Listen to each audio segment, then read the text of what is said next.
en feu tel un volcan. J'irai par les chemins, j'irai vers la vallée, sauterai les ruisseaux, je parcourrai les prés, je courrai dans les bois, descendrai les torrents, j'irai vers l'horizon, emporté par le vent.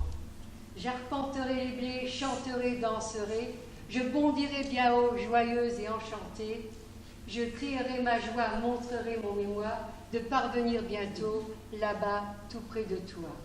Dès lors, j'arriverai, poussé par mon ardeur, au bout de l'épopée, pour te donner mon cœur battant, tremblant, en feu tel un volcan.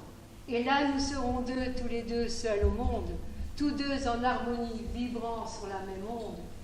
Troublés et bouleversés, nous oublierons le temps.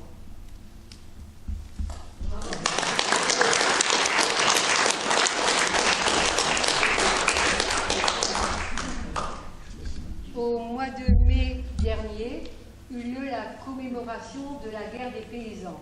Cette guerre qui eut lieu il y a 500 ans. À cette occasion, j'ai écrit 40 vers sur la guerre des paysans. La guerre des paysans.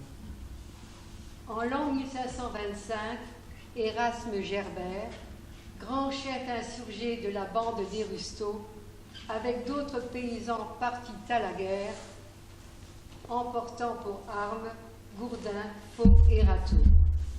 Des bandes armées de paysans, d'artisans, voilà les mutins dans un même mouvement. Ils revendiquent un nouvel ordre social, ils s'opposent ensemble au pouvoir seigneurial.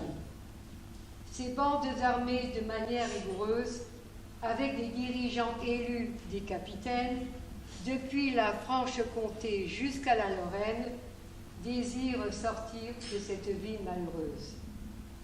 Le pouvoir ecclésiastique n'est pas en reste. Pour tous les paysans, il ne fait aucun geste.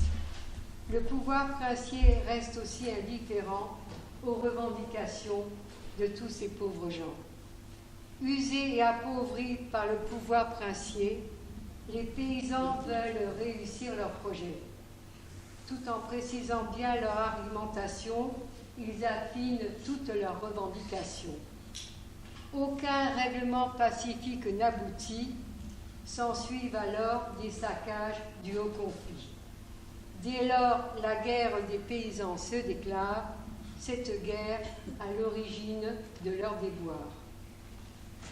Dans une campagne très rapide et sanglante, se lance alors le duc de Lorraine et son frère, entraînant des pertes de vie très conséquentes. Les insurgés, mal armés, ne purent rien faire.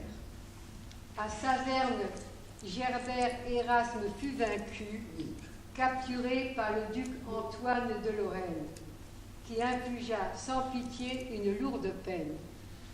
Le 17 mai 1525, il fut pendu.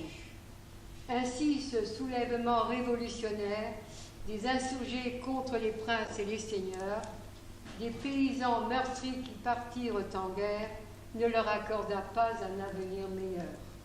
Ce fut pour les paysans un échec total. 500 ans plus tard, nous rappelons ce scandale. Liberté, égalité et fraternité ne faisaient point en ces temps l'unanimité.